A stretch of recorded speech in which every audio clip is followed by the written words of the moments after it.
and welcome to the Glacial Geek.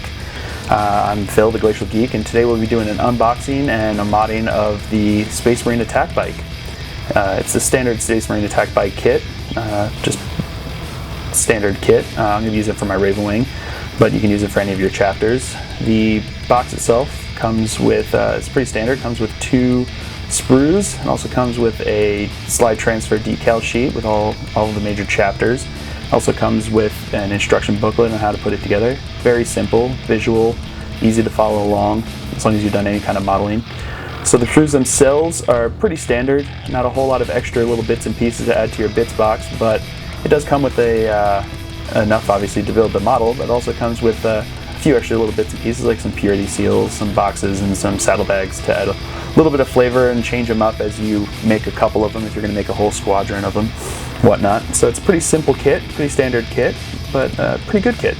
So as you can see here, I've fully assembled it. I actually put on the back banner there of the Ravenwing, comes with from the Ravenwing sprue, extra sprue that you can get. I got it in the box. Here are the 2 weapon options for the gun that you usually have. You have a choice between multi-melta and a heavy bolter, but I'm going to show you with this tutorial how to make it so you can use both. So first job is to find a pin that you think is the right size. So I usually use paper clips, it makes it easier. So I went with a smaller one because of the size that we're putting in there. Then I took a push pin and I made myself a little pilot hole by pushing it into there. The surface you're working on there is the rail, so it's a little rounded. So having that push pin, having that pilot hole helps a lot. Then you want to find a drill bit for your pin vise that's the right size for the pin that you're using. I usually just take the back of the drill bit and measure it up to the wire that I'm using, in this case the paper clip, and just find the one that fits right. You want to have one that's just about the same size as the pin that you're going to use, so the paper clip that you're going to use. And then so that you have a nice tight fit once you actually use it, once you put it in there, because you don't want it to be loose. It's not conducive to making a nice strong hold then. So as you can see, because of the surface that you're working on, it's a very narrow rounded rail that you're trying to drill into. It takes a little bit to get it started, but once you do get it started, it's pretty simple to work with from there. Then what you want to do is you just want to, once you get it started like this, just drill in a bit, give yourself a hole that you think is deep enough that the pin isn't going to be wobbly, it's not going to be loose. It's going to have a nice solid base for you to attach the weapons to once it's done. So then once you've got a hole that you think might work, test it with the pin. That's why I like to use paper clips. Gives you a lot of extra to work with. Pretty standard, nice to hold onto. So here I didn't think the hole was deep enough, so I just went back, hit it again with the pin vise, and just drill it a little bit deeper. It's not a big deal. Super simple to do, and it doesn't really change things if you don't get it right the first time. So once you get the hole that you think you got the right size there, then you take the pin, see if it fits in there, and this time I was happy with how it fit in there.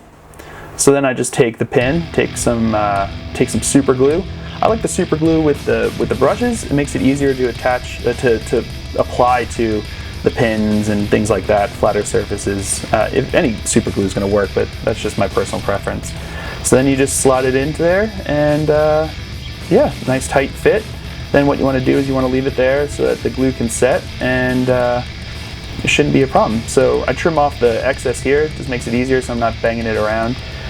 Just give yourself enough that you think you're going to have a nice steady base to slip the guns onto. So as you can see there, just a little bit, not super high.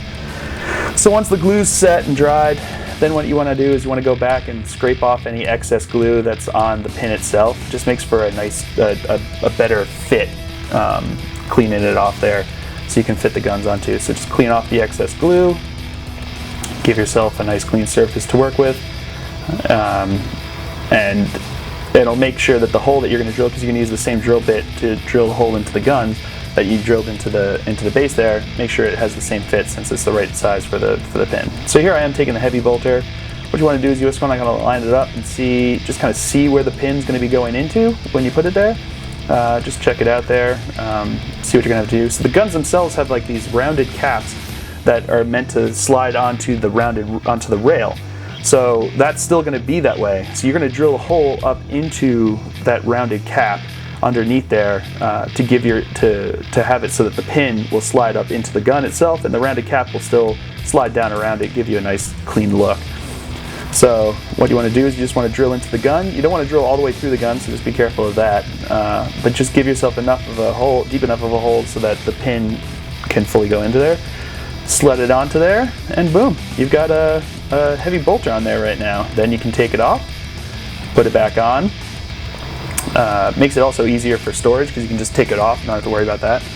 But I also have here the melty melter, which I had already pre-drilled. It also slips onto there. So now, for the price of one kit, I can choose the 2 different options if you like WYSIWYG. If you don't care about WYSIWYG, you can just glue it on. It's not a big deal, but you know, I like to go WYSIWYG as much as possible. Some of the other tournaments I play in like it to have WYSIWYG, so there you go. That's how you do it. So hope you enjoyed it. Share, like, and subscribe, and we'll see you again next time.